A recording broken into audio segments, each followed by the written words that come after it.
Antes de comenzar, quiero pedirte que si te ha pasado algo aterrador, lo dejes en los comentarios.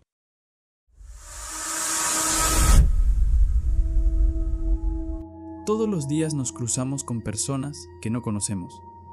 En la calle, en el trabajo, en el transporte público o incluso en lugares donde deberíamos sentirnos seguros. La mayoría de las veces son encuentros olvidables, simples momentos que desaparecen de nuestra memoria. Pero a veces un encuentro con un extraño puede volverse imposible de olvidar. Miradas que duran demasiado, personas que aparecen donde no deberían, situaciones que en el momento parecen normales hasta que algo no encaja. Esta noche escucharás historias de personas que tuvieron encuentros extraños, inquietantes y en algunos casos aterradores, porque a veces el verdadero miedo no viene de lo paranormal, viene de las personas que no conocemos. Bienvenido a Experiencias con Extraños. Bien, esta historia me pasó hace un par de años, cuando tenía alrededor de 14 años. En ese momento quería ganar un poco de dinero por mi cuenta. Pensé que la forma más fácil de hacerlo era vendiendo algunos de mis juguetes viejos en Facebook Marketplace. Tenía una colección bastante grande de Lego de Harry Potter, pero ya no me interesaba mucho Harry Potter, así que decidí venderlos. Unos días después de publicar el anuncio, un comprador me contactó. Recuerdo que me sentía muy emocionado porque estaba a punto de ganar mi primer dinero por mi cuenta. El comprador era un hombre que parecía algo mayor, pero por su foto de perfil parecía bastante amable. Me dijo que quería comprar los Lego para su nieto, lo que honestamente hacía que todo pareciera bastante tierno. Pero cuando empezamos a enviarnos mensajes, algunas cosas se sentían raras. Cada vez que le preguntaba cuándo podía pasar a recoger los Lego, veía el mensaje pero no respondía. A veces no contestaba hasta que yo enviaba varios signos de interrogación. Además, cometía muchos errores gramaticales, como los que podría cometer un estudiante de secundaria, no un adulto. En ese momento me pareció extraño, pero lo ignoré.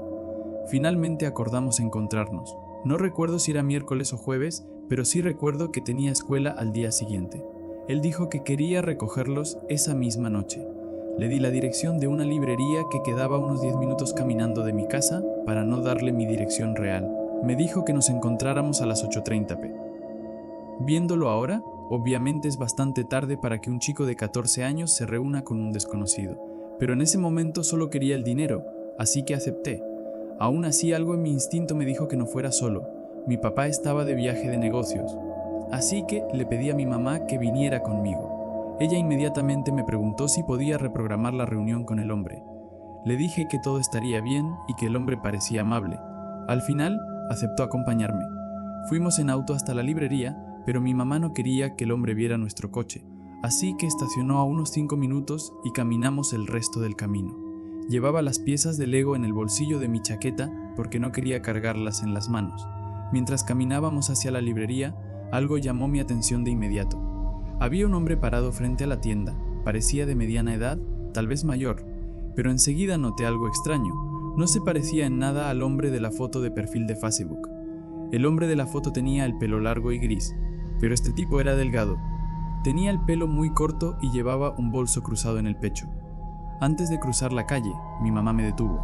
Me dijo que le escribiera al hombre diciendo que ya estaba dentro de la librería. Tenía un mal presentimiento y no quería que me acercara a él. Así que hice exactamente eso. Mientras pasábamos cerca del hombre, escondí el teléfono para que no viera que estaba escribiendo. Le envié un mensaje diciendo que ya estaba dentro de la tienda y le pregunté si podía entrar. Casi inmediatamente respondió. Me dijo que saliera afuera y siguió insistiendo.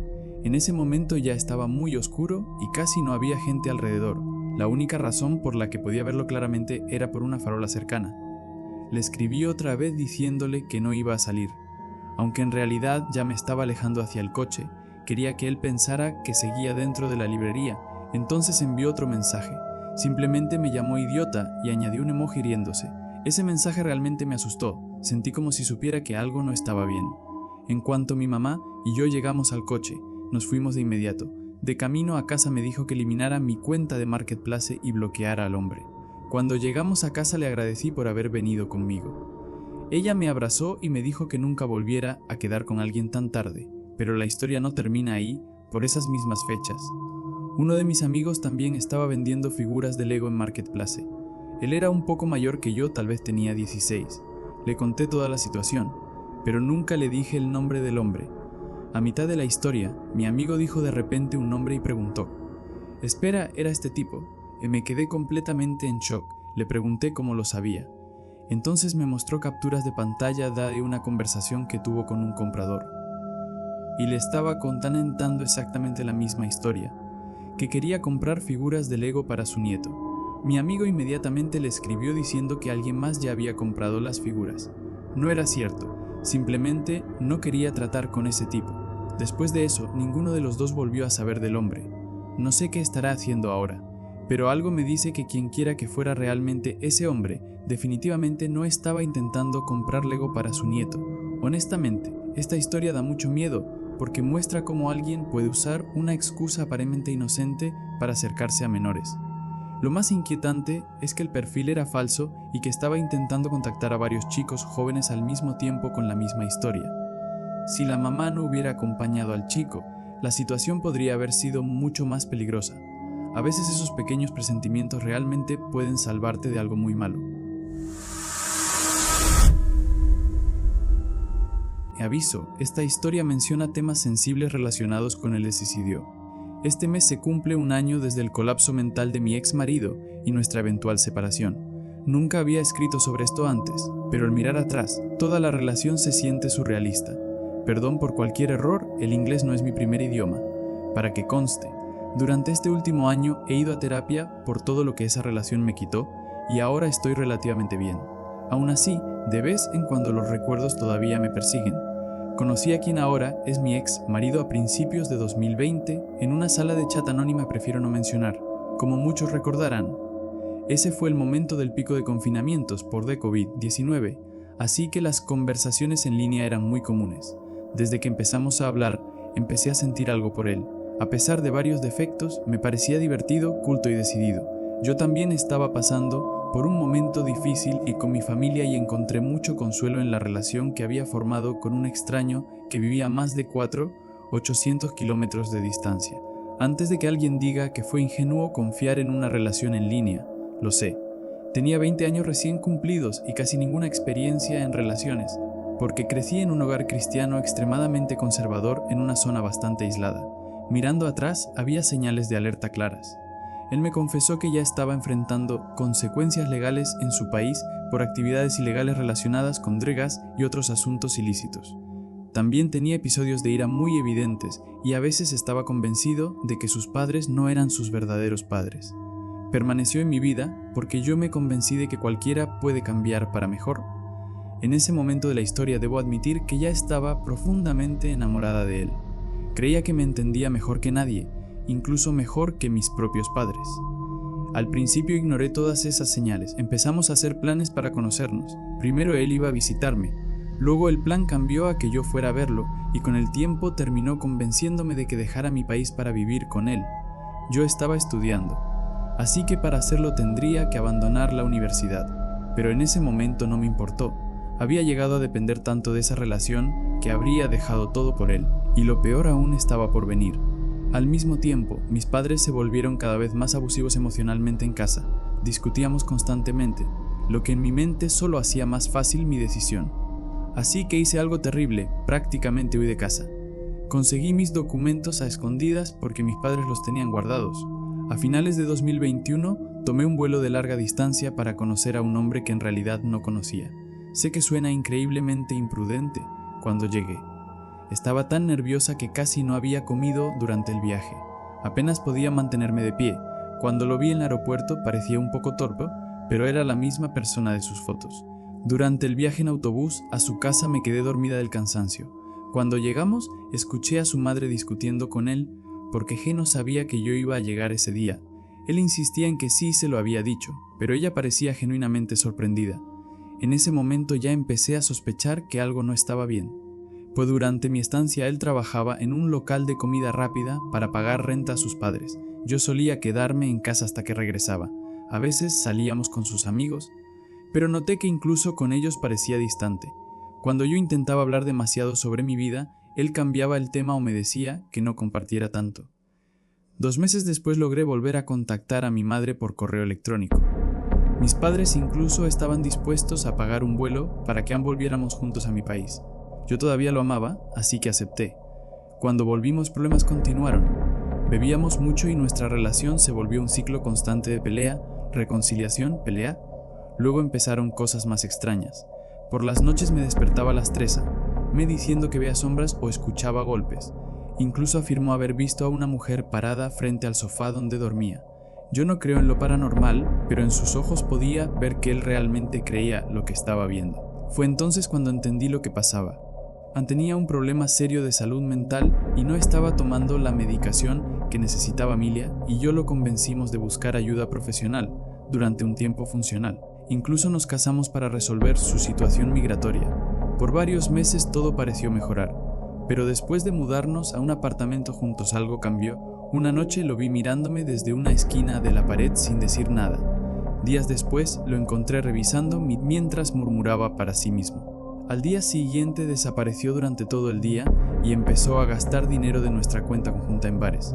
Cuando volvió estaba borracho y furioso. Me gritó insultos terribles y me acusó de ser infiel. Durante las semanas siguientes mi vida se convirtió en una pesadilla. Cada vez que usaba mi teléfono, salía de casa o llegaba tarde del trabajo, él lo tomaba como prueba de que lo estaba traicionando. Dormía muy poco porque por las noches caminaba por el apartamento, borracho, gritando que yo había arruinado su vida. También empezó a obsesionarse con comunidades extremistas en internet y hablaba de salvar a su pueblo. Yo estaba aterrorizada. Empecé a encerrar mi puerta con llave por las noches, mientras lo escuchaba lanzar botellas contra la pared y golpear la puerta. No sabía qué hacer. Yo era su patrocinadora migratoria y temía que pudiera hacerse daño o meterme en problemas legales. La última noche que lo vi volvió completamente borracho. Me despertó arrastrándome fuera de la cama. Dijo que estaba viendo a otra mujer y que se iba a ir llevándose también a nuestra mascota. En ese momento algo dentro de mí finalmente reaccionó y le dije la mascota se quedaba conmigo. Eso lo enfureció, me dio un ultimátum: o yo me quedaba mientras él se llevaba a la mascota, o yo me iba y él no me denunciaría por secuestrarlo de Ace. Yo ya no tenía energía para discutir, simplemente dije, está bien. Empaqué una bolsa, tomé mi coche y me fui a casa de un familiar. Meses después la compañía de alquiler me contactó diciendo que nadie había pagado la renta desde que me fui. Me preguntaron si sabía dónde estaba mi esposo, porque nadie lo había visto en semanas. Yo no sabía. Cuando recuperé algo de fuerza emocional, inicié el divorcio. En mi región es posible hacerlo por defecto si no se puede localizar al cónyuge. Como dije al principio, he estado en terapia por DTEP y depresión debido a todo lo que pasó. Comentario, reacción, acción. Esta historia es muy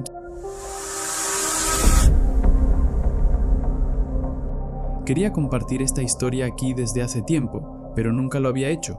Ocurrió hace aproximadamente 1 año y medio.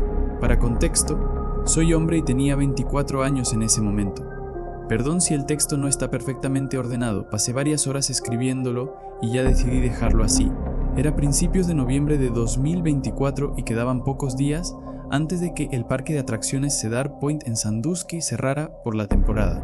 Durante la semana previa decidí espontáneamente que quería ir antes de que cerraran por el invierno. Después de todo, un pase anual que casi no había usado. Desafortunadamente, no pude encontrar a nadie que quisiera ir conmigo con tan poco aviso. Mi esposa, en ese momento mi prometida, tenía problemas estomacales crónicos y ya no toleraba las montañas rusas. Mis amigos estaban ocupados. Así que pensé, tengo 24 años. Soy bastante introvertido, conozco bien el parque, puedo ir solo y divertirme igual. Así que fui, conduje 3 de mi casa en Michigan hasta Sandusky, algo que ya había hecho muchas veces. Lo que no sabía era que ese día iba a conocer a una persona bastante inquietante. Llegué alrededor de las 3 p.m. y fui directamente a la montaña rusa Millennium Force. Mientras esperaba en la fila, delante de mí había un chico bajo, calvo, de mi edad aproximadamente, con sudadera y jeans. Empezó a hablar conmigo sobre la atracción. Yo, siendo fan del parque, respondí con entusiasmo. La conversación evolucionó rápidamente a temas más personales. Me contó que era autista, que decía tener una inteligencia tipo savant, que era más inteligente que la mayoría de la gente y empezó a hacerme muchas preguntas sobre mí. En esa conversación terminé revelando cosas como mi cumpleaños, la universidad donde estudiaba, la cadena de tiendas donde trabajaba, en la zona donde vivía en Michigan, y finalmente me preguntó si podía subirse a la atracción conmigo. En ese momento no vi señales de alerta. Solo intentaba ser amable. Después de bajar de la atracción, me preguntó si podíamos seguir juntos todo el día. Yo le dije que en realidad había ido solo para disfrutar el parque a mi ritmo. pero empezó a insistir diciendo cosas como hice algo mal. ¿Es porque soy autista? La gente siempre me abandona. En lugar de verlo como una señal de alerta, intenté consolarlo. Terminamos subiendo juntos a otra montaña rusa, Maverick. Durante esa fila me contó que era gay. Yo no tuve problema con eso y seguimos hablando normalmente. Me preguntó si yo también lo era y le dije que estaba comprometido con una mujer. Más tarde, en la fila de Stelvenhanse, empezó a contarme sobre un amigo suyo del que estaba enamorado y me pidió consejo sobre si debía confesarle sus sentimientos. Le pregunté si ese amigo también era gay. Dijo que no estaba seguro. Le respondí que si el amigo era heterosexual, podría ser incómodo confesarle algo así. En ese momento empezó a deprimirse y poco a poco me di cuenta de algo. Probablemente estaba hablando de mí. Cuando salimos de la atracción intenté despedirme otra vez, pero volvió a insistir. Yo ya estaba muy incómodo y cansado. Mientras caminábamos hacia la salida me pidió su número y, tratando de ser educado, le dije que quizá podríamos hablar el próximo año si volvía solo al parque. Error enorme, porque inmediatamente me pidió que le enviara un mensaje para que también tuviera mi número, así que ahora tenía mi teléfono. Luego intentó pedirme mi apellido y el pueblo exacto donde vivía. Ahí sí me negué firmemente. Se molestó bastante como si lo estuviera acusando de ser un acosador. Yo ya estaba empezando a asustarme. Le dije que mi prometida no se sentía bien y que quería volver a casa, pero aún así me pidió una última atracción, la torre de caída Power Tower. No sé por qué, pero acepté. Mientras subíamos en la atracción empezó a preguntarme si me estaba incomodando y dijo que siempre sentía que alejaba a las personas. En ese momento decidí ser honesto. Le expliqué con calma que probablemente su problema no era quién era él, sino cómo presionaba a la gente con culpa y preguntas personales demasiado rápido. Pareció confundido. Cuando bajamos de la atracción caminamos hacia la salida y entonces dijo algo que me heló la sangre. Me miró con una sonrisa rara y dijo lentamente: ¿alguna vez conduces muy despacio frente a la casa de un amigo solo para observarlo? Ahí le dije que no y decidí terminar todo. Me despedí rápidamente y me fui caminando hacia el estacionamiento mirando atrás cada pocos segundos. Finalmente llegué a mi coche, cerré las puertas y grité: ¿qué diablos acaba de pasar? Llamé a mi prometida, que me tranquilizó y terminamos riéndonos un poco del asunto. Durante semanas estuve paranoico pensando si podría encontrarme con la información que tenía mi nombre, cumpleaños, zona donde vivía, teléfono, universidad, trabajo, pero nunca volvió a contactarme. Ahora, 1 año y medio después, no ha pasado nada. Al final fue una gran lección sobre poner límites a los extraños, especialmente cuando estás solo en otro estado. Esta historia es inquietante porque muestra cómo una interacción aparentemente normal puede volverse incómoda muy gradualmente, hasta que de repente te das cuenta de que estás atrapado en una situación rara. También ilustra algo muy común: muchas personas, por educación o por querer ser amables, ignoran sus propios límites durante demasiado tiempo.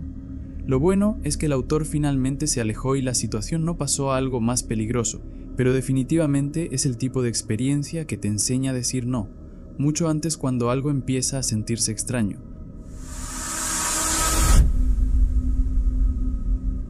Para empezar, actualmente tengo 19 años, casi 20, debido a una profesora vengativa. Ella manipuló mis calificaciones para que tuviera que repetir 3er grado porque llamé, malcriada, a otra estudiante que estaba llorando porque quería ir con su mamá. El contexto no es tan relevante, pero en resumen, esta chica pensaba que como su mamá era profesora, podía llorar hasta que la dejaran ir a la clase de su madre.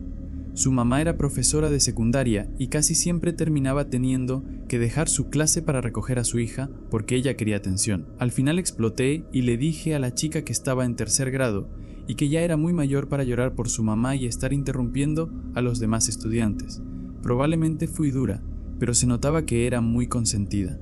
Ahora sí, sobre la persona en cuestión. En agosto de 2023, yo estaba en mi 3er año de secundaria. Iba a una escuela técnica en el condado de Sumeru para estudiar diseño gráfico. Un chico de 2º año llamado James se dio cuenta de que a mí no me recogía en el mismo punto que a él. Me ofreció llevarme a casa en su coche. No conocía bien a este chico. Habíamos hablado un par de veces, pero nada más. Le dije que mi mamá prefiere conocer a las personas antes de que yo me suba al coche a alguien al azar, especialmente si es un chico. Además, como yo tenía 18 años en ese momento, le dije que si él tenía un accidente, yo sería legalmente responsable como adulta dentro del coche. Después de eso dejó de insistir. Seguíamos hablando de vez en cuando y se notaba que no era neurotípico. pero fue en mi último año cuando las cosas se volvieron inquietantes. Intercambiamos números, porque a veces lo ayudaba con tareas que no entendía y le recomendaba canales de terror en YouTube, como historias de Reddit, creepypastas o canales que hablan de videos perturbadores como Anateo Horrible Expo, Nick Crowley on Expo. En menos de un mes encontró la dirección de mi casa. Yo nunca le dije dónde vivía y además él se bajaba del bus mucho antes que yo. La forma en que funcionaba la escuela era que todos los estudiantes del lado oeste de Fontaine que iban hacia Sulani iban a una misma escuela, mientras que los del este de Fontaine que iban hacia Lillo iban a otra. Nunca le dije a este chico dónde vivía, ni siquiera un área aproximada. Desde ese momento empecé a documentar todo lo que pasaba, sin importar si era algo grande o pequeño. Durante los meses siguientes, si yo me dormía en el bus, él me tocaba los audífonos. Me los golpeaba en las orejas, me pateaba las piernas, me sacudía o me llamaba por teléfono solo para que hablara con él. En abril me pidió ir al baile de graduación con él. Intenté decirle varias veces que no estaba interesada, pero intentó manipularme, así que terminé mintiéndole y le dije que tenía un evento familiar ese día. Después de eso le dije al director que estaba acosando y presionando a la gente para ir al baile. Él dio la disculpa más falsa posible, como si lo hubieran obligado a hacerlo. Al día siguiente me llamó para preguntarme si mi hermana conducía un coche rojo y trabajaba en Sangonomilla Cofeuse. Rápidamente le dije que no y bloqueé su número. Fui a hablar con la administración porque este chico también llamaba para preguntarme si había ido al Dollar General, si estaba en el trabajo o si estaba en casa. También me contaba pensamientos que tenía sobre matar al novio de su mamá. Decía que quería romperle los dientes, golpeaba su teléfono contra la ventana. Trató de manipularme para que lo llamara cuando tenía ataques de pánico, y se desahogaba diciendo que mi profesora de matemáticas debía ser destripada, porque tenía sobrepeso y que las mujeres gordas suelen tener hijos, cuando en realidad ella tiene una condición médica que le causa acumulación de estrógeno. Lo peor fue cuando perdió el estuche de sus serpos y reaccionó con tanta rabia que empezó a pisotearlos agresivamente y literalmente estaba echando espuma por la boca. Fui al director y al enlace escolar para denunciar todo esto, pero ni siquiera me dejaron hablar. Me gritaron durante una hora diciendo que yo estaba siendo cruel con un chico y del espectro autista y que mi información, la de mi madre y la de mi hermana, era información pública. Empecé a tener un ataque de pánico y llamé a mi mamá. En ese momento estaba vomitando en el basurero de la sala de reuniones. Mi mamá estaba furiosa. Me dijo que llamara a la oficina del sheriff cuando llegara a casa. El sheriff fue a la casa de este chico y le dijo que dejara de molestar o yo tenía todo el derecho de presentar cargos por acoso y acecho. El refugio para mujeres 180 confirmó que lo que hicieron el director y el enlace escolar fue peligroso y completamente inapropiado. Desde entonces no lo he vuelto a ver y sigue bloqueado. Espero no volver a verlo nunca más. Y para James, si por casualidad ves esta publicación, mantente lejos de mí y de mi hermana. Espero que tu futuro general se entere de todo esto. Sí, este tipo quiere entrar al ejército. Si vuelvo a verlo, no dudaré en presentar cargos. No me importa si arruina su vida. Es un peligro para los demás y posiblemente para sí mismo. La verdad, esta historia da bastante miedo, porque muestra cómo una situación aparentemente normal, ayudar a un compañero de clase, puede convertirse poco a poco en algo muy perturbador. Lo más inquietante es que el chico consiguió la dirección de la casa sin que se la dijeran y empezó a hacer preguntas sobre la familia, lo cual es una señal clásica de comportamiento obsesivo. También es preocupante la reacción de la escuela. En lugar de tomar en serio las denuncias de acoso, parecieron minimizar la situación, lo que podría haber puesto a la persona en un riesgo mucho mayor. Afortunadamente, la intervención del sheriff puso un límite claro.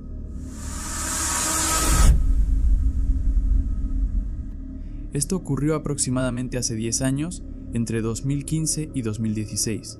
En ese momento vivía con alguien que tenía un horario completamente opuesto al mío. Él trabajaba de noche y yo durante el día. Así que cuando yo me levantaba a prepararme para ir al trabajo, él recién estaba llegando a casa. Durante las noches de semana, yo estaba sola en el departamento. Una noche entre semana me sentía especialmente sola y, desafortunadamente, mi juguete favorito se dejó de funcionar. Así que decidí ir en coche al centro, a una tienda para adultos que estaba abierta las 24 horas para comprar otro. La ciudad donde vivo es una ciudad suburbana de tamaño medio, llena principalmente de zonas residenciales. El centro era básicamente una pequeña zona cerca de la autopista con algunos bares, restaurantes y esa tienda. Mi departamento estaba a unos 10 minutos. Aparqué en el estacionamiento detrás de la tienda. Era un lugar oscuro con varias entradas que conectaban con los bares y restaurantes del área. Después de estacionar, caminé hacia la entrada de la tienda, que daba a la calle. Mientras caminaba hacia la entrada noté a un hombre parado solo fumando un cigarrillo. Era la 1 de la mañana y no era muy normal ver a alguien completamente solo allí. Pensé que tal vez era alguien de alguno de los bares cercanos tomando un descanso para fumar. Cuando pasé junto a él, me dijo hola. Yo respondí con un hola muy suave. Al pasar, a los ojos, pude verlo mejor. Tenía la cabeza rapada.